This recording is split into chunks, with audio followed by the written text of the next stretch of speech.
Hey everyone, Aaron Lovejoy here for Miniature Monthly. Today's episode will be the first in the Tank Paint Along series.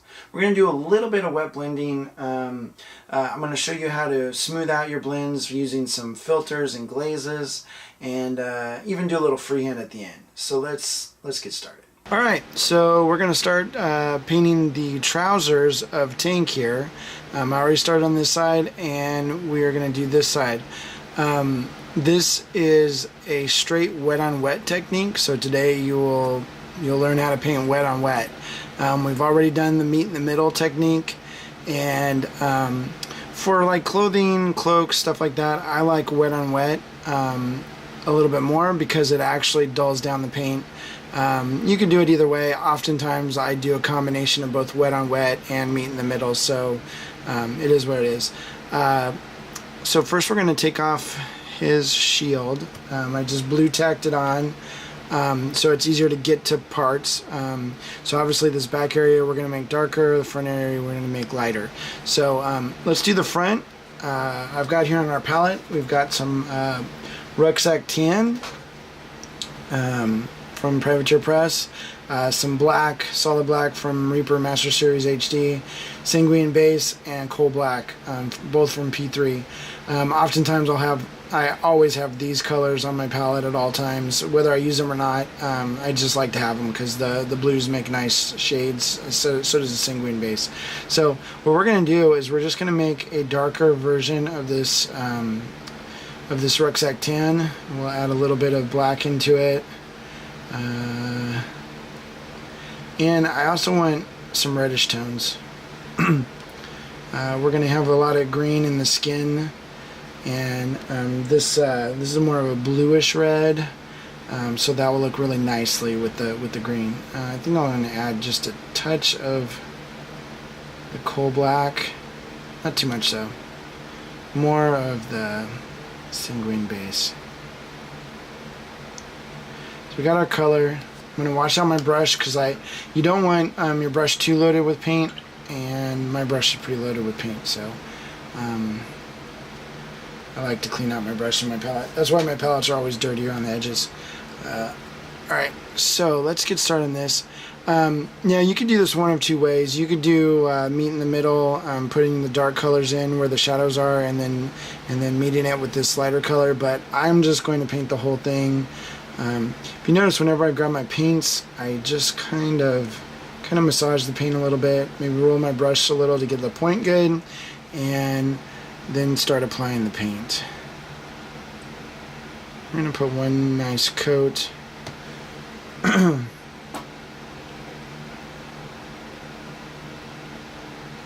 See where I started painting before.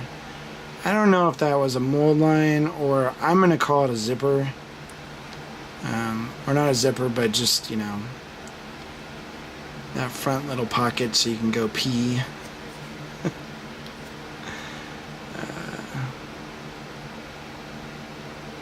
We'll enhance a little bit more later.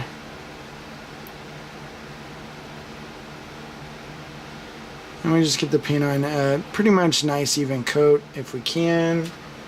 And grab my glasses because I'm old and I can't see anything. I recently got some lower magnification on my glasses, and my eyesight has done better. Go figure. So you may not want to go too close up with your glasses. I'm just going to stop right about there. We'll do the back on the next pass. You can see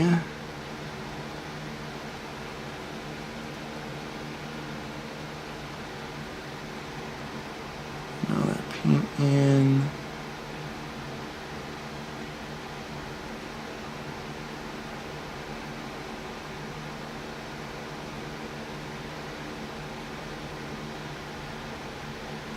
This kind of retains the previous Zenithal Prime base coat, but not completely. So we will enhance it with color. Now I'm gonna use my blow dryer to dry this off.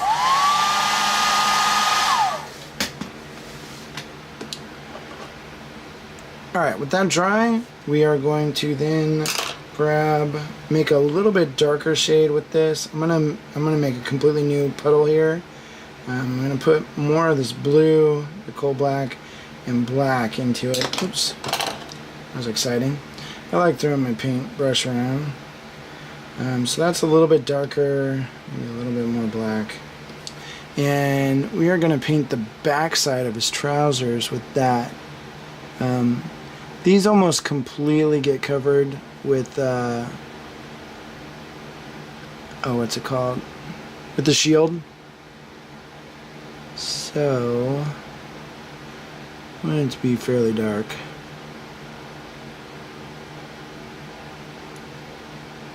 And all worked in there.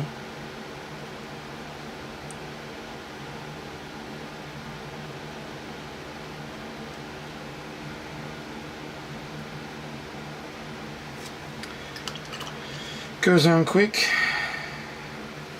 and we will blow dry that.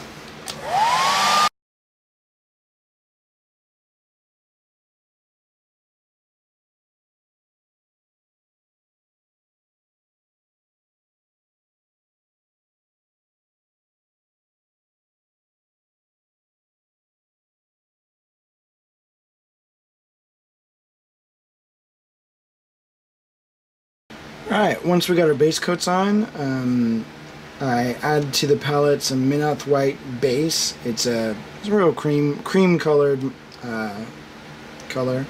And here's what we do for wet on wet. Now you want your brush to be fairly not loaded with paint. You just want it to be wet with paint. So usually what I do is I put it on the palette, kind of push my brush flat. See, the bristles are flat there, and I just kind of flatten my brush, and that's what I come up with. If I need more paint, I can always dip in and grab just a little bit on the tip, and we will put some in right here. We'll do the top part of the leg, and then we'll do the bottom part of the leg second. So we're gonna get this paint on. It's wet, but it's not super thick, and then I'm gonna grab some of this Minoth White base, and we are going to just put it right over that wet paint. Now what happens is the paint actually blends with the other color right on the model itself. Sometimes you have to reapply if you run out of time, like right over here.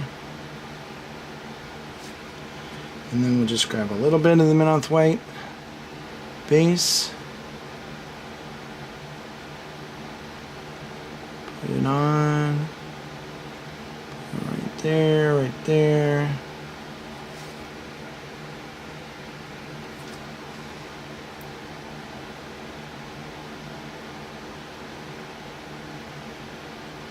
What I like about this is it deadens out the color. It's not as bright as my meet in the middle technique. We'd put straight Minoth White base up here, and then this rucksack down here, and it would be very dark, very light. But I don't want that with this technique. This works great for cloaks, all kinds of stuff. So most of the paint's already dried. This is one of those techniques that you got to work really quick. So I'm making a 50-50 mix of my base tone color and my Minoth White base, and I'm just going to put that right in the areas where I want to get a little bit brighter, and grab my Minoth White base.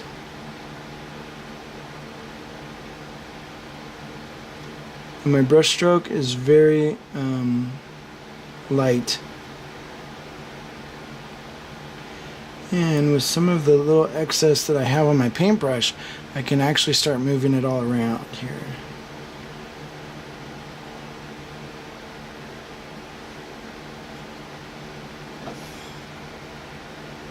That's not too bad. We'll grab that 50-50 mix again. I'm going to put it just on the upper edges of this stuff.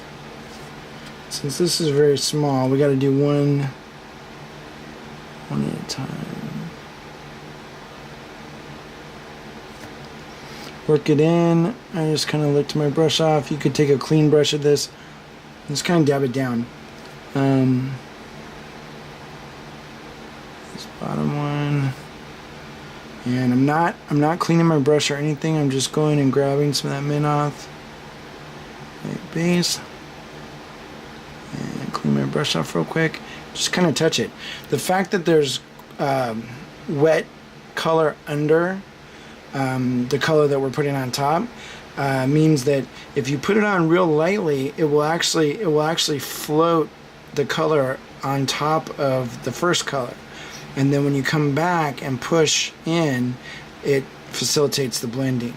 So it doesn't always work. Sometimes it's a little choppy. That's okay. This is just a base coat. We're not worried about perfect blends right now. Obviously, you don't want to get to the point where your paint's so thick or something. And I'm even going to put it on here. You don't want your paint to get too thick on you. But I'm always putting just a little bit of paint on my brush.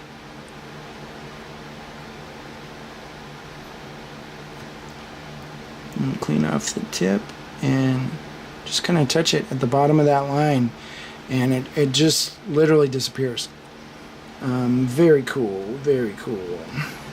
So again, I'm taking my 50-50 mix of my base tone and the Minoth white base. Just gonna hit that edge real quick there. And you see my brush, there's barely any paint on it. It's just the tip. Just the tip. This one, actually, I don't think I need to put the highlight color on top of that. Alright, so then we'll turn it over here. This area right here is obviously the area that gets hit the most with light. Put a second coat there. Put this on there. Get it nice and wet. And I'm going to add the Minoth white base right on top.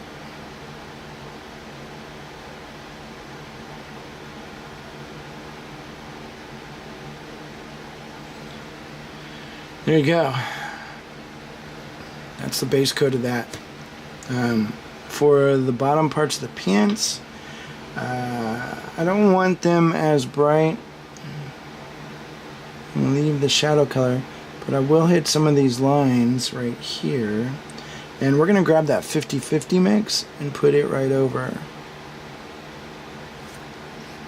Clean off my brush a little bit. And you see that little bit of light color? I'm going to wrap that right around. And I haven't painted the backside yet, but I'm just going to wrap it right around to the backside. I used to always have that problem. I'd have paint. I'd have paint all over my brush, or too much paint, and I didn't know where to put it. It would just get stuck. So wrapping it around is the best bet there.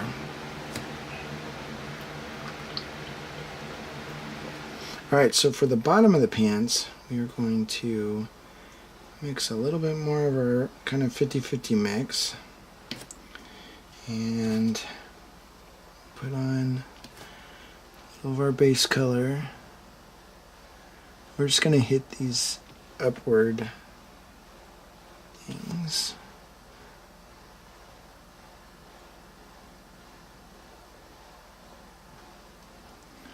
And I'm just going to wrap the color around here. I kind of get rid of my excess paint by wrapping it around. We'll do the next one down. This one's really small.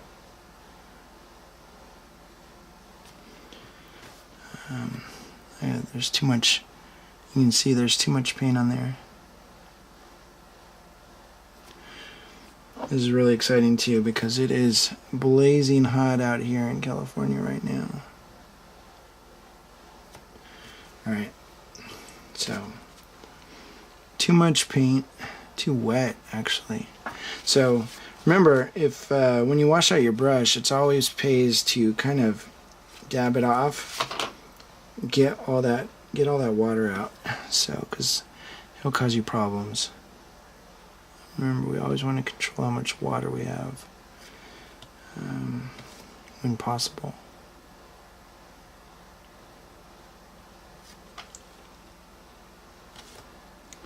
So keep grabbing little dabs of paint.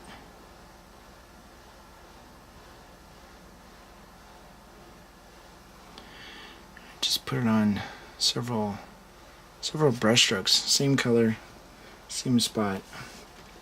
Just want to make sure that it does what we want it to do.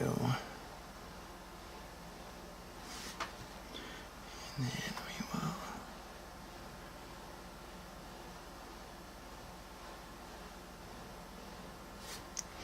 pull that down and then kind of just feather it at the bottom. You feather it up into that paint right there. I'm just going to throw in a layer right now because this is a really tiny spot, and we want to boost our color up. I don't think putting that undercolor is going to help any. Some of these really small folds and stuff, you don't have to worry about that. Same with on here. It's just his pants rolled up at the end.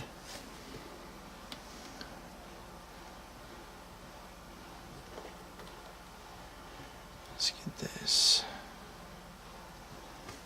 like that. Just using the tip and the kind of the side of my brush to get that in there.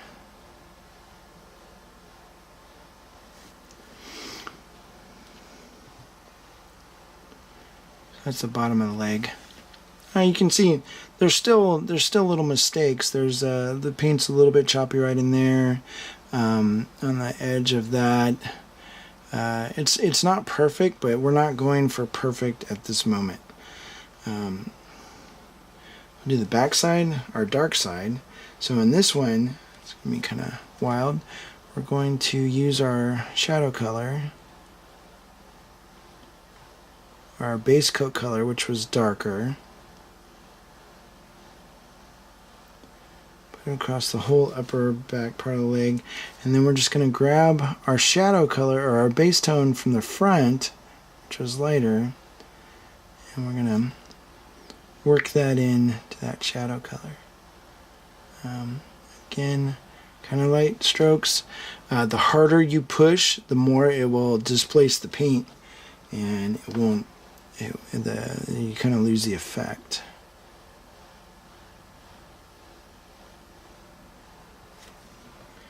So we want to be light with our application. Pull that back.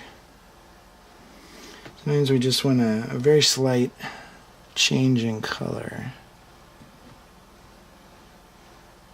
So we'll do this there. Oops. Grab the wrong color. Got to do our base tone from the front, which is actually our darkest color, and we are putting it as our highlight on the back. Or it's not the final highlight, but pretty close. Sometimes when I'm painting, I get confused as to which thing of paint I was pulling from, and so happy accidents happen. Sometimes I'm like, oh, that looked really cool like that. I should have used that color instead of the other color. So it works out. You'll also notice that the paint on my palette is starting to get a little bit mixed with the different colors. So I like that. It keeps it changing constantly. So now I put that color in, then I do our 50-50 mix.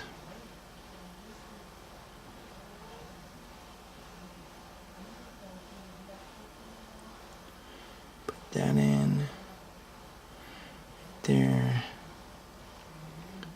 Put a bit up here. Voila. Now remember, we got our shield.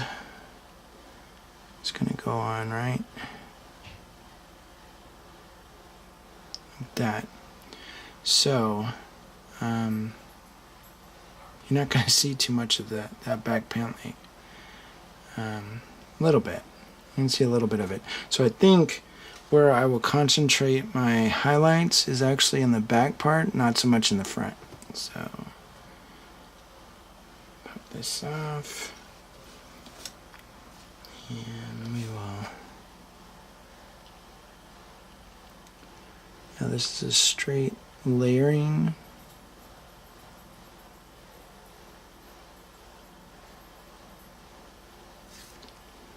Clean my brush off and just kind of fan out the back half of that highlight. Remember, I mean, there's not a whole lot of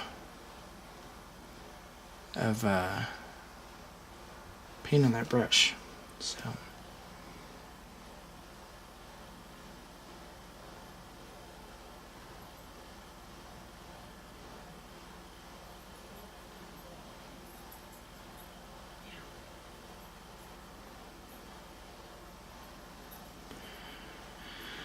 Alright, I've got a little bit of highlights on there, and we will let that dry and come back for the shading.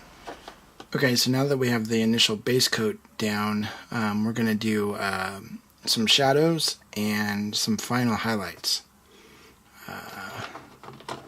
For this, we're going to use 2 brushes. So, here we go. Alright, so for our shadows, I'm going to grab some of our base tone color for the front, and I'm going to add a little bit more red into it. Maybe a little bit of the coal black. Let's get a darker shade. And for this, basically we are going to lay some color down and then we're going to move it around. So start like right here. When you make it a little bit bigger than it should be, and then I'll sweep it right off the model. Oh, let me take this shield off. Just checking it.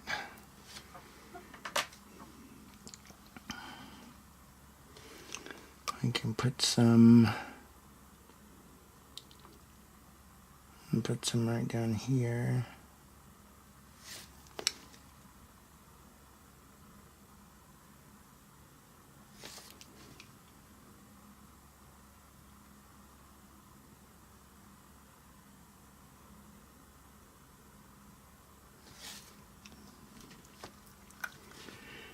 If you have a little area that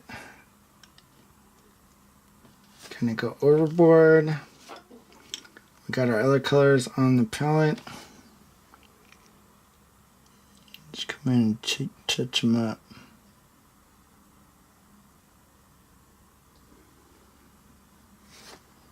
Like that.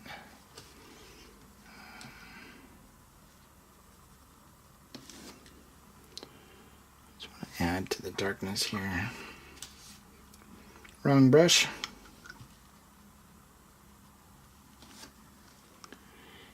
And I'll put some of this down in here and pull it around.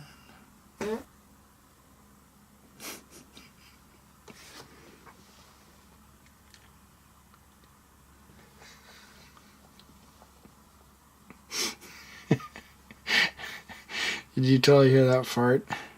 Oh my god. You might want to cut that out.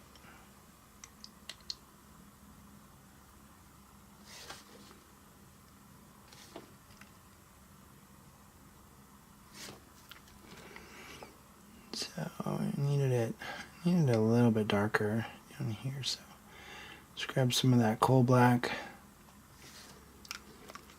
put it in there.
Just kind of adding to the shadows here.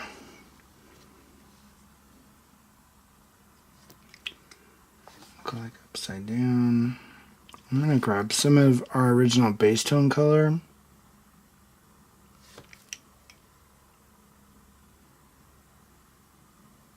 There we go.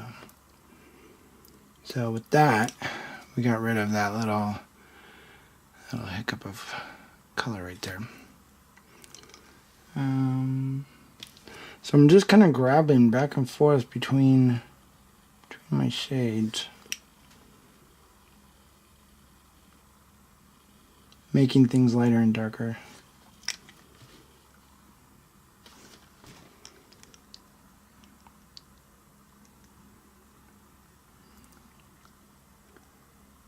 It's right there, and we'll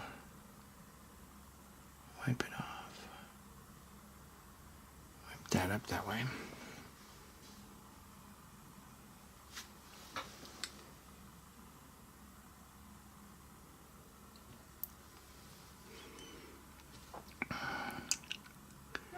Now we can do some other stuff like beef up the shadows down this end a little bit.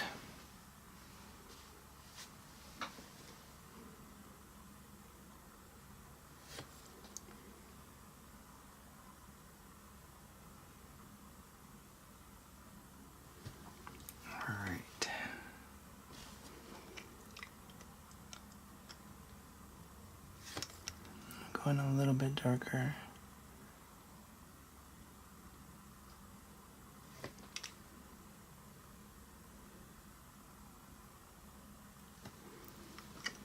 And over here,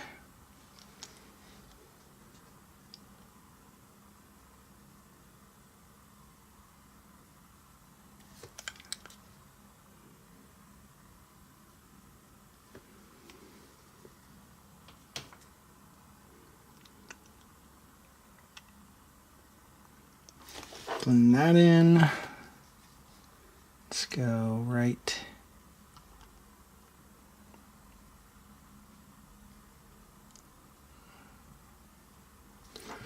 other side of those. Grab a little more black.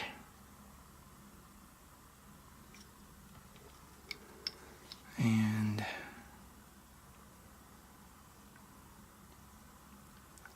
there we have that.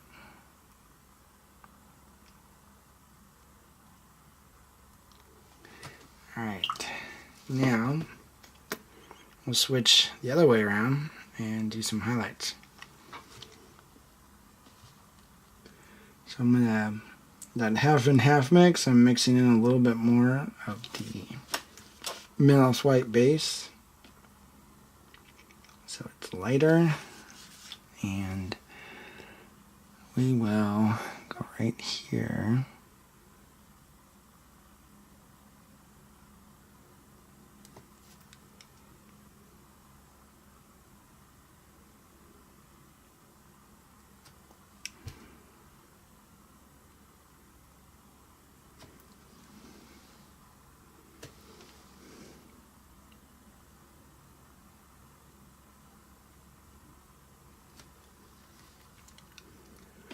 There you go with that. Yes.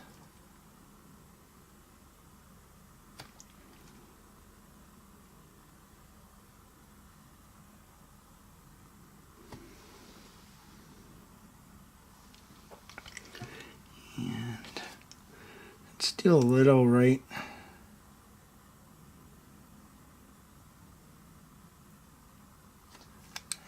There.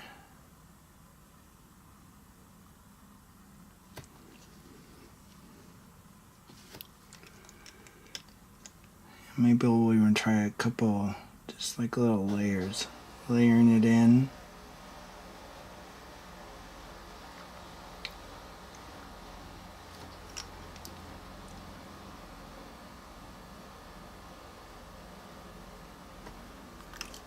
And get this spot right there.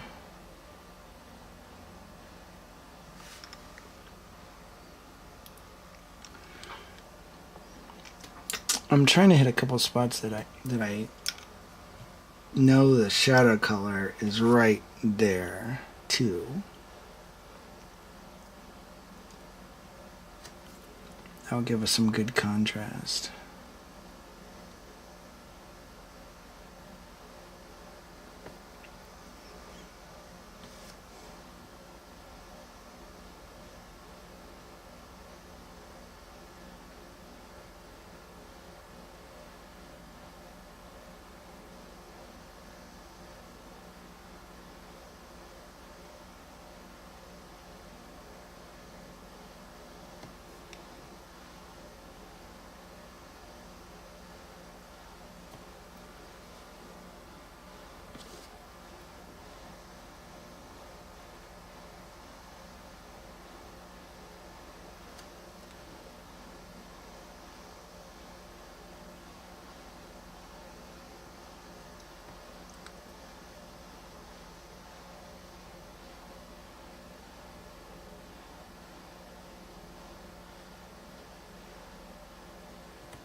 That's starting to come together.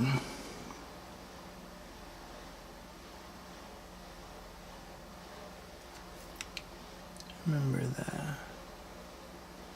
Did this the last time. Now we're just doing it with our highlight color.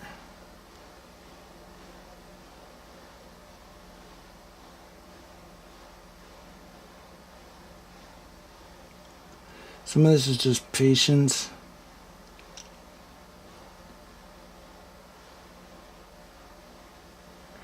And the other half is skill. So you just gotta keep practicing at it. Right now I'm putting on a little layer, and then with my clean brush, just kind of I'm just pushing the paint around, really. The more you practice it, the better you'll get at it. I guess like anything in life. The key to this is just having very little paint on your brush. Just enough to get color on the model. Because if you have too much, it's really hard to work with.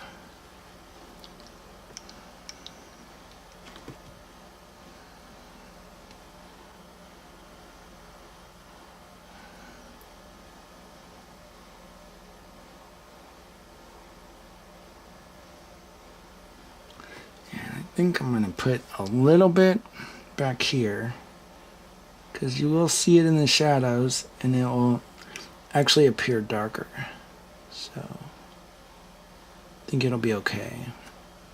If it's too bright, you can always knock it back with the glaze, one of your darker colors.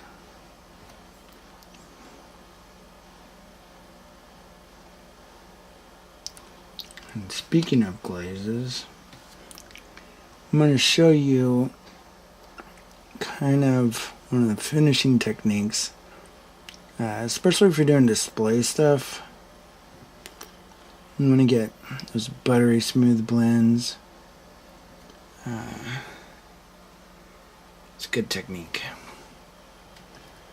So, alright, so to kind of get this, the blend even smoother, I'm just going to grab some straight Minoth white, a little blob of it, and then we're going to douse it with water. Like a ton of water. So this is probably, 90% water, 10% paint, something like that. You can play around with the consistency, but you can see on my thumb it's pretty see-through. Let's see, maybe we'll add a little bit more. Key here is, let's put it up on here and see just how thick it is. There's not much paint there. So what we're doing is we're creating a filter, and kind of wipe my brush off because I don't want too much of this on here. I want to concentrate it just in my highlight areas. You don't want too thick of a blob of paint. I want it real thin application of a very thin color. Basically what we'll do is we'll put this on all the highlight areas, and we'll do it a couple times, 2 or 3 times even, 4, 5, 6, depending on how smooth you want it to get. And what this does is it creates a little filter, and any inconsistencies in the paint, it just starts to block those out, and it creates a very, very smooth blend. Now with this highlight color, we only put it in the highlights,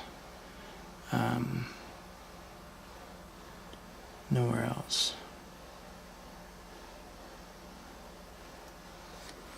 And then for over here, we can actually grab what we used as a highlight color, thin that out, and off our brush. And over here, we're actually going to use that base tone from the front as our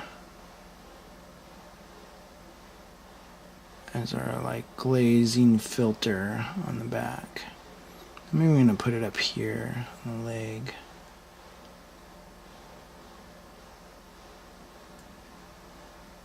Just be very careful. Your paint's very thinned out, and so it's prone to leaving those nasty watermarks that you see. And we don't want that, so I'm even going to put a little of that in, start introducing it into the shadow areas over here.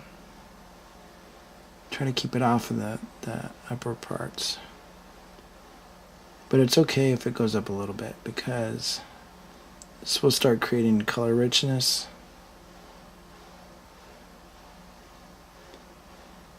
I think even we'll grab some of this darker shade that we made, and we will thin it out as well. Really thin. Really, really thin.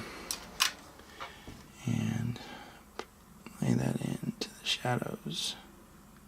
And it's okay if it actually comes up on the lighter parts. As you can see, it really doesn't change the color at all. All this is going to do is it's going to start creating color richness. You may have to do it quite a few times. So, like I said, I just do it randomly every once in a while. throw one of these glazes on. And it ends up looking pretty cool.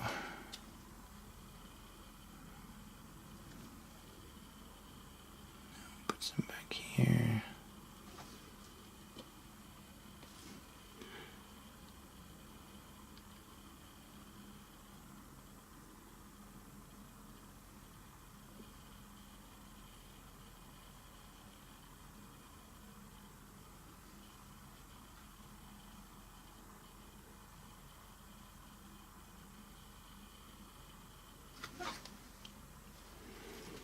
Yeah.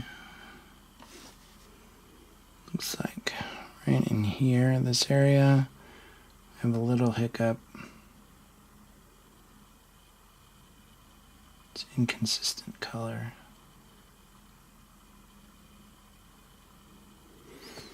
We'll drop a little more of that in there.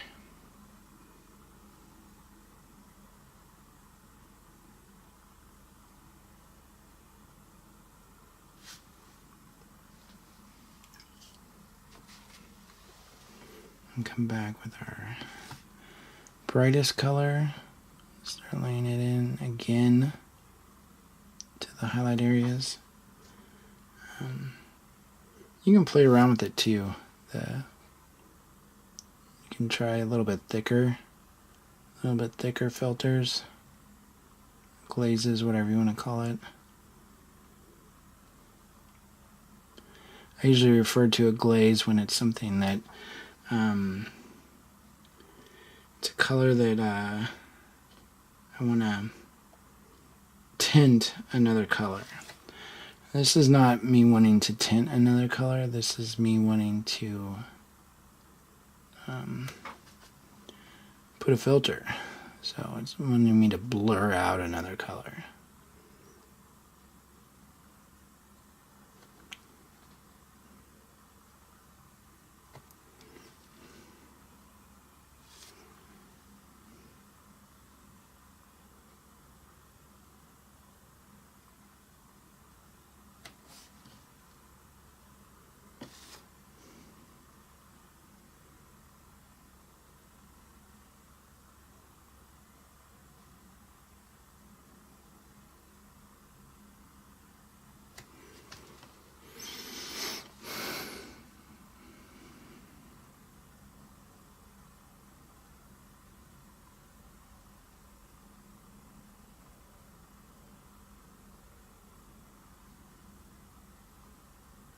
You notice I'm always stopping my brush stroke, especially with these highlight ones. I'm always stopping that brush stroke in the spot I want to be brightest.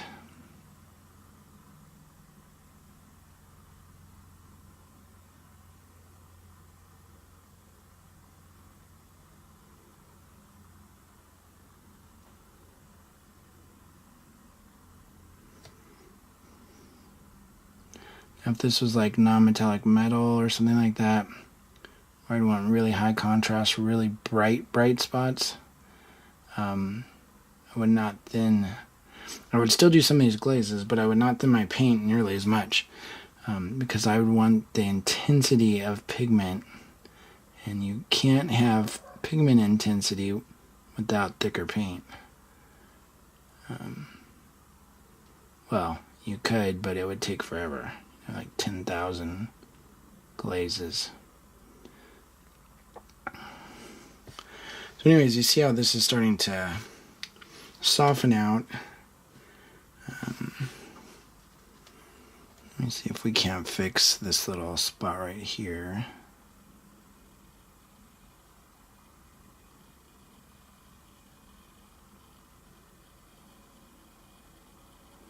Sometimes dotting it in. Dotting the color in a little bit helps.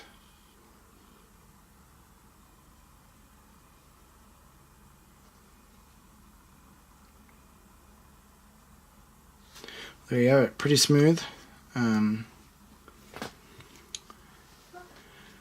So to recap, we put the base coat on. It was this color in the front, that color in the back. Then we added a 50-50 mix of this color, or we put this color on the front, on everything. And then with the 50-50 mix of the Mountain White base and that, we wet on wet blended. We put down the base coat and then we put on the lighter color, moved it around. We did that a couple times. Then at a certain point we switched to this being the color that we put on, and we only put it on in the brighter areas, and then added a little bit of the Mountain White base, and that was our base coat. Then we came back in, we did the shadows and the highlights, or in this case just made it a little bit brighter. I wouldn't call these major highlights or anything, but that's it. So that's the wet on wet technique, with a little two brush blending mixed in and a little bit of meet in the middle action. So now we will put the stripes on. Alright, so we're going to introduce some more red tones into this. This will be our kicker color. So a color that is not supposed to be in the mix, but is. You see I added a little bit of it over here. This is some reddish tones. And they just give us better color. And this will also be nice against the green tones of the skin. So I'll grab some of this, thin it out a little bit, and we're going to place it down in here into the shadow areas. Again, too big, we'll push it back.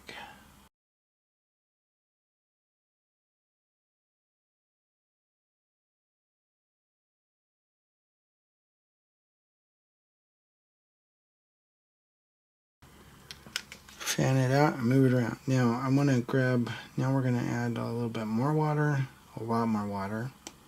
We're going to make one of those really thin filters.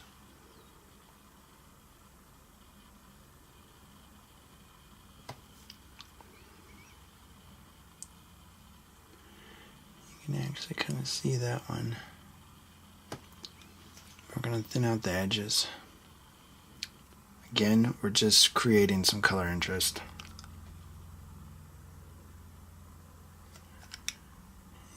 Put it in there. In here. Now, this area right here is still driving me crazy. Granted, it's in shadow, but I think we're going to bring up the color a little bit. So I'm just going to put some color on. That was our base tone from the front, which is our highlight for the back, our first highlight, and I just kind of blend it in.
That. We'll do one more filter. This time it's going to be thicker.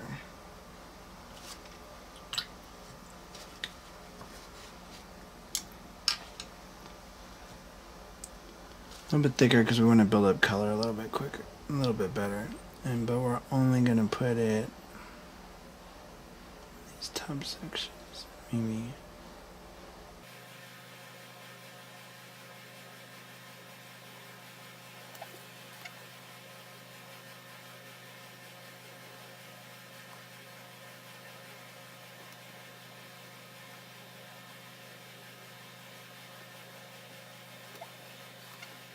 So you can see the kind of back and forth process. And obviously you could just keep doing this forever, but you gotta finish at some point.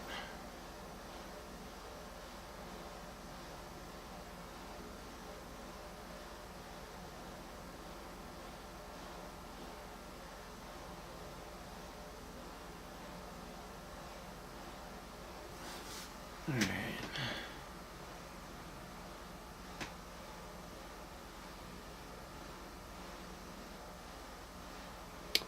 There you have it. That's the pants.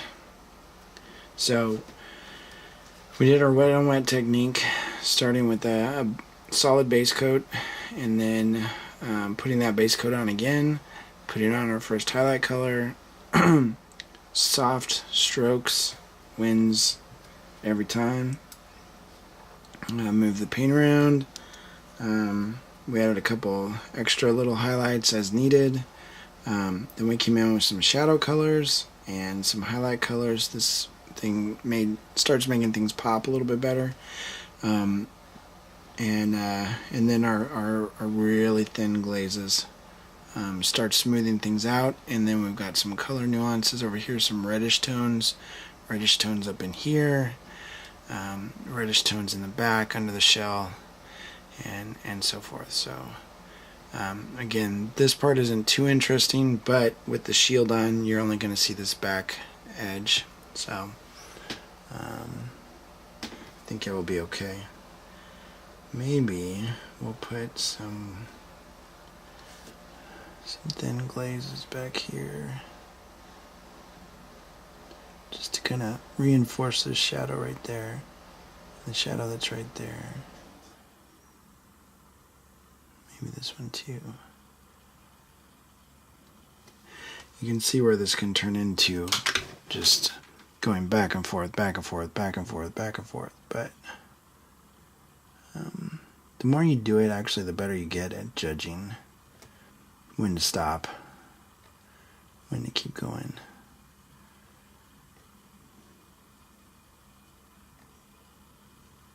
All right.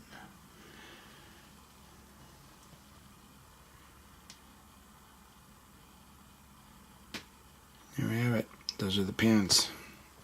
And that's wet on wet blending.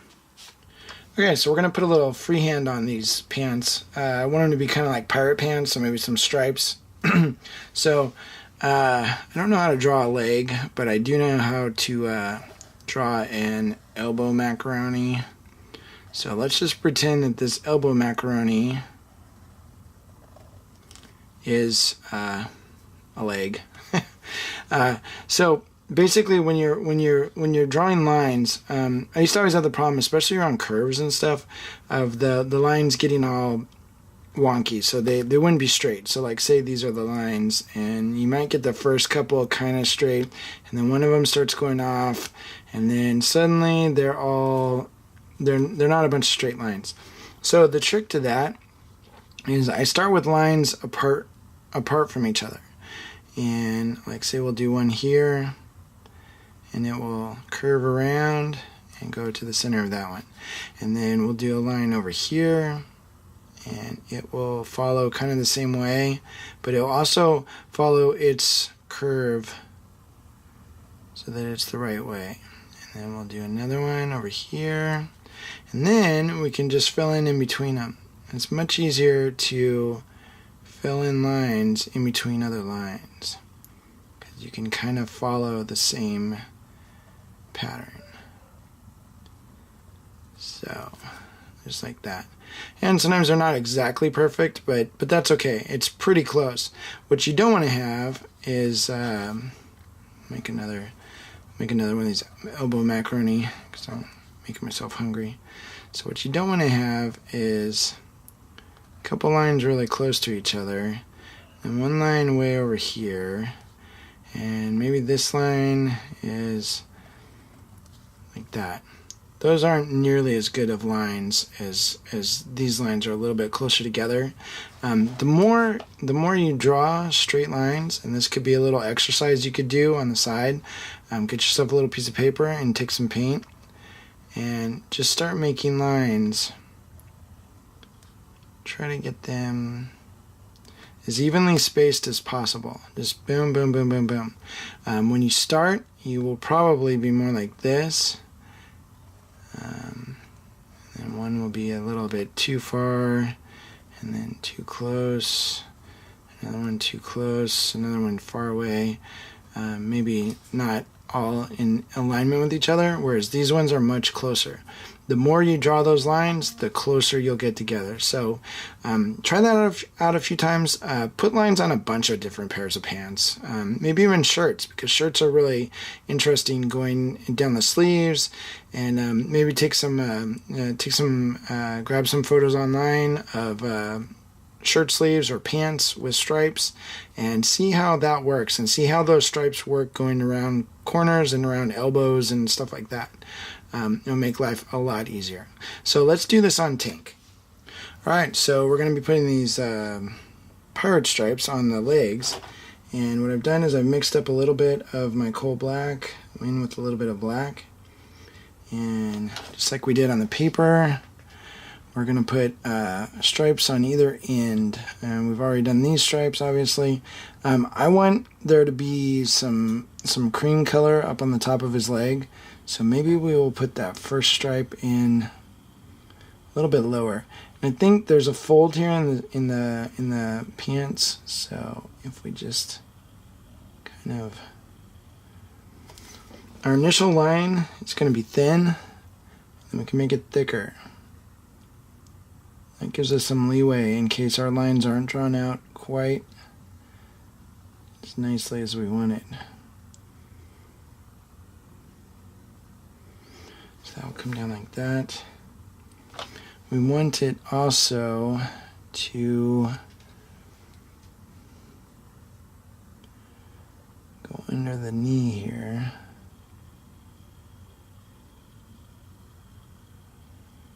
This is where you're going to have to get creative and think, how would that stripe curve down?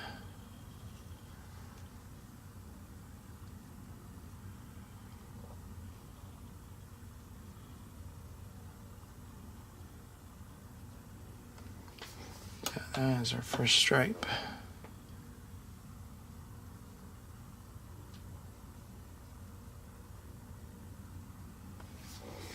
Then we'll place the second stripe, which is going to be over here. I want it kind of comparable in spacing to that. So it's probably going to be right where that line is, which I kind of don't want to lose that line, but it is what it is. I'm going to put that line a little bit further over than I want. You can always move it that way or that way.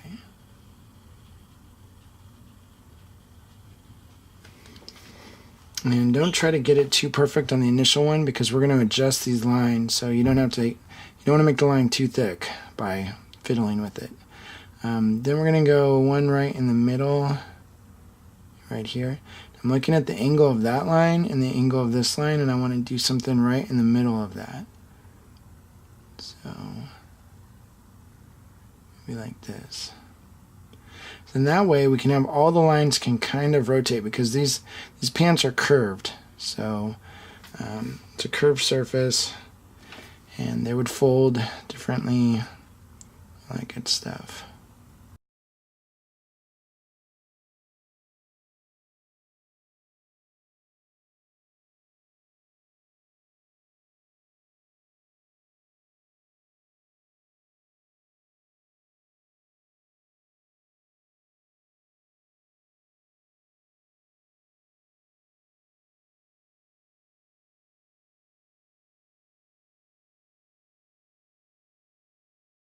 For the underneath parts, I always put the line a little bit over, but I used to always try to put a straight line back. We're going to do that from the back side, because otherwise sometimes you have to have them, you got to get creative. Let's just put it that way. So we've got our lines on there. Now we'll come back and adjust them. Thicken these lines.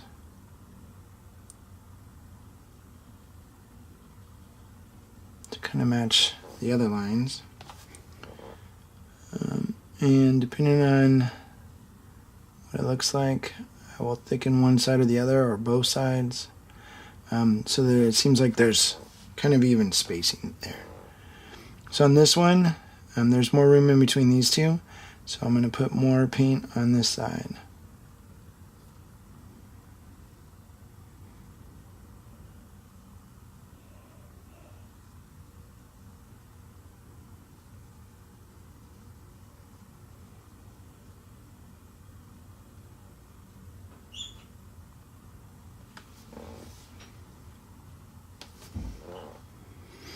And on this one, I'm kind of going to go on both sides. Maybe a little bit more on this side because I'm trying to even up those. This one is a little bit less space in between, so we're okay there. And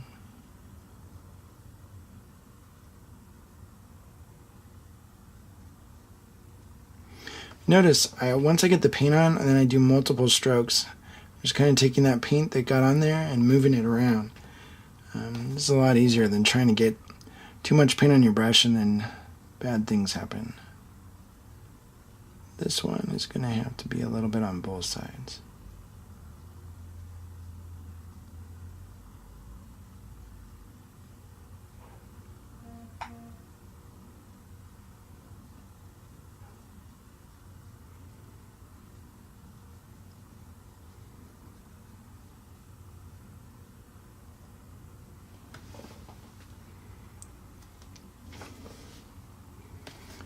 Looking good. You'll notice up here the lines are all kind of tapering in, and then down here, so I can actually be a little bit wider with my line at the bottom because I have more space than at the top, but I don't want to be too evident because I don't want to look like triangles going up the pants.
I don't put too much water in my paint. I don't thin it too much, especially for freehand. A little bit goes a long way. You may be tempted to put a bunch of water in there because you want it to be super smooth or not get all too thick. Or you're afraid of the paint drying on the tip of your brush. You know, a little bit thicker paint is better because if it's too thin and you put it down, it has a chance of just exploding all over the model. So just a little bit of water is best. Or at least works best for me. As with every technique, experiment a little bit. You may find that putting tons of water in your paint works best for freehand. It might just be your style or whatever, but this is what works best for me. And I used to thin my paints a lot for freehand, and I just found that if I paint, I'm very controlled and very, very flat with thicker paint.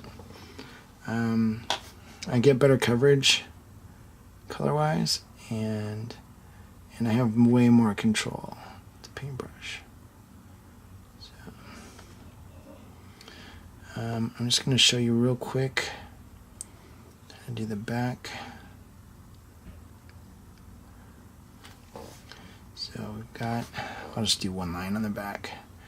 You see where the lines, I put little tabs coming under, so those will start following the other lines down here. And this one I think will look just fine like that. This one, I think we're gonna follow it down the back of the paneling. So it comes over here and then down the back of the paneling, which will match up with that line right there.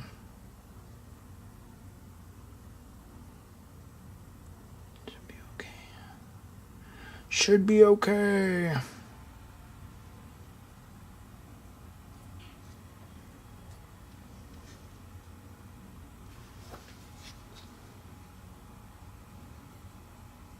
Alright, so those are those lines.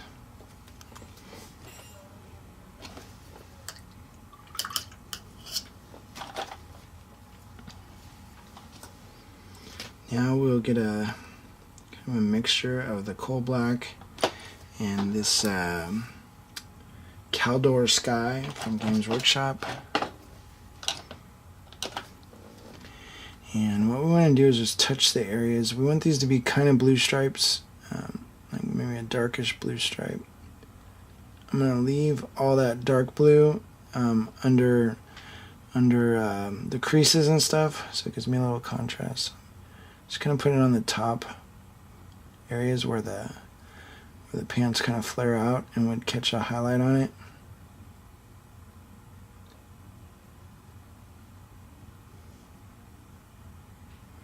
And I'm trying to stay within that darker blue-black line.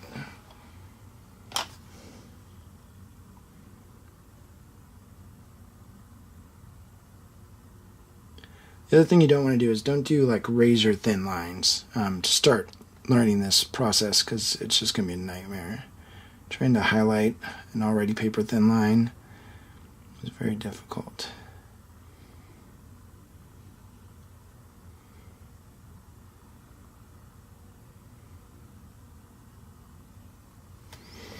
I also find that when putting the line in between the other lines, put the paint on and then multiple strokes, you can kind of move your brush from side to side and get real close to that line, real close to the edge.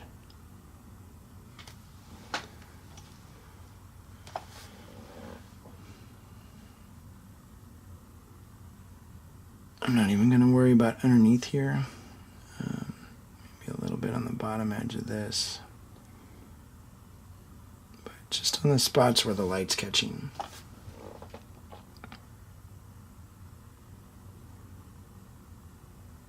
So one thing I love about doing these lines, the initial color, your base tone, it's always going to take the longest, of course. But once you got that on, these highlights actually go pretty quick, because a lot of times you're just catching edges of things. And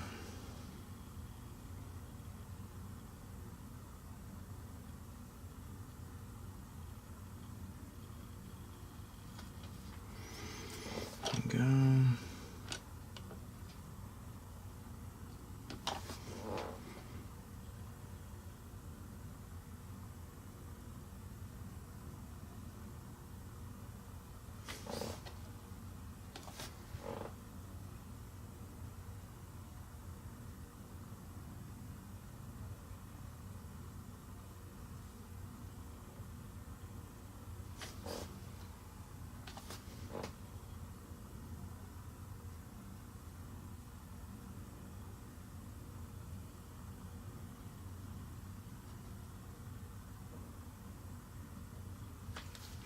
I'm just putting straight Caldor Sky on, and a lot of times it's good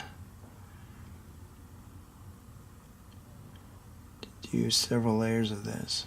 Just keep hitting it.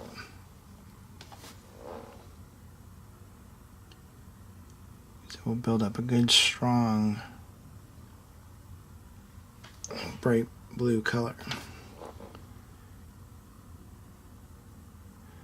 This Caldor sky is very vibrant, so if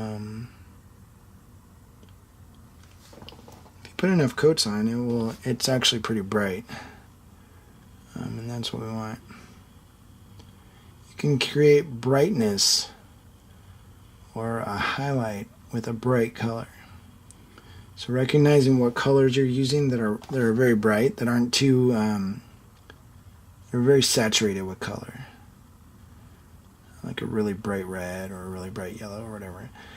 If you just keep insisting on that color, hitting it over and over again, it will build up that color, and it will look something very bright, almost brighter sometimes than white. So keep that in mind when you're painting, and be very mindful when you find colors like that. Not all colors are really bright. They're just certain colors. So then we'll grab some of our Minoth white base. Just grab a touch of water to kind of get it rolling. I'm actually using the paints from last night.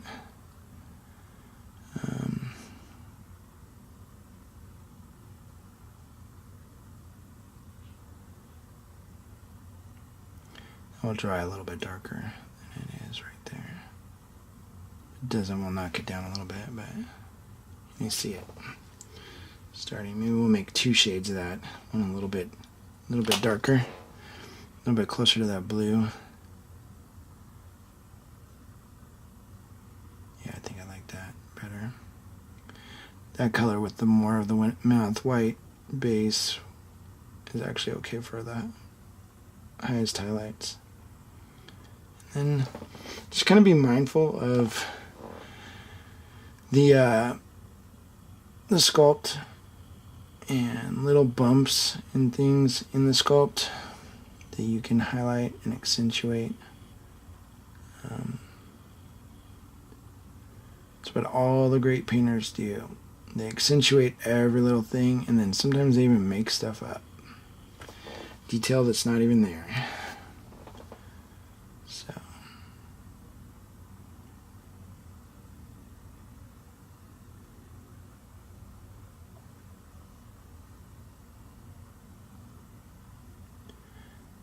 if you're doing commission work for companies, sometimes you have to be careful about what you paint on the model that's not there, because they're trying to sell the models, and sometimes customers get upset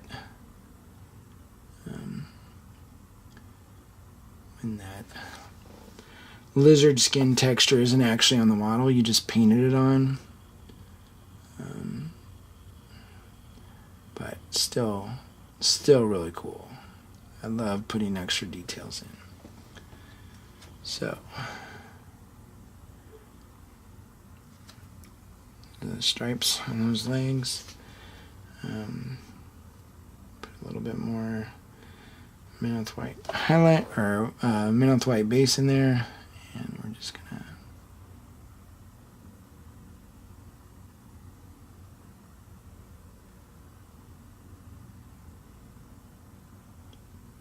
hit some more of the raised areas, just in spots, not everywhere. If everything's a highlight, everything's a highlight.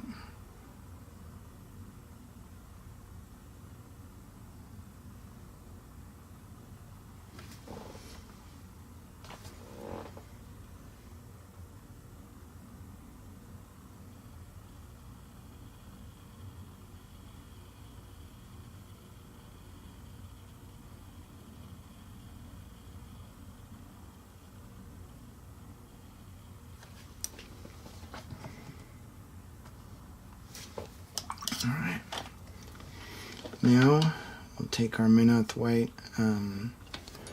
base, and I just want to add in a few last highlights.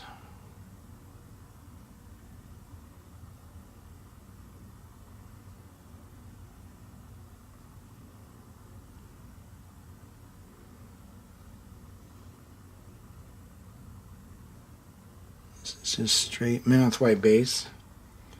It's actually been on my palette since last night when I was filming. So it's thickened up quite a bit. I actually like that for these final highlights, because I can thin it a little bit with paint. With water, but it's still got this weird thick consistency. And it's really good for these final highlights because you can just place it exactly in spots, and it doesn't move. Like it you can place it on, no problem at all. Paints, no problem at all. But it literally does not move. So I went right over the blue in some of these areas.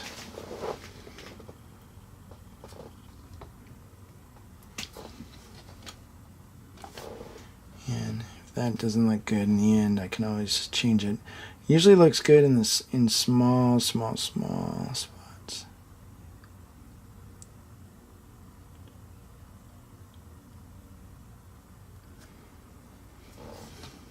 Maybe we'll cover that up a little bit.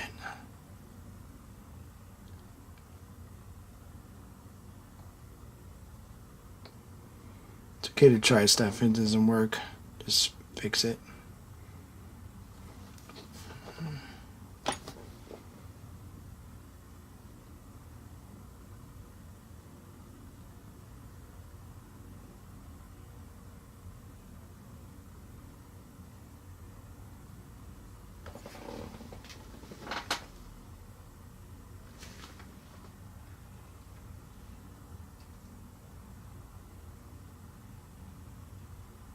Alright, there you have it. Those are the stripes. Obviously you can kind of go back and forth, seeing what looks best as far as highlighting goes.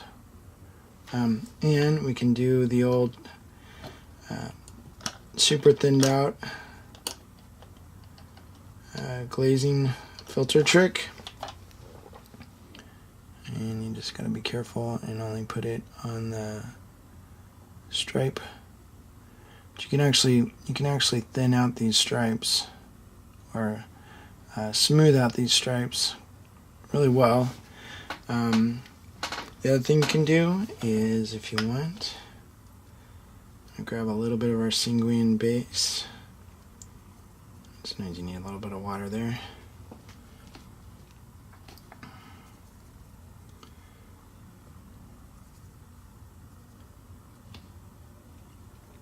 Mix that up and put it right over the blue even.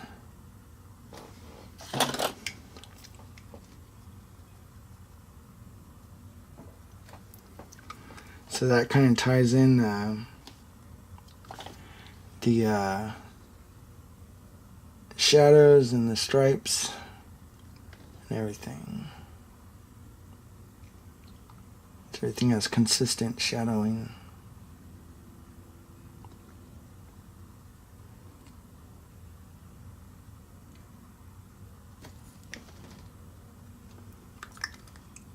There you go.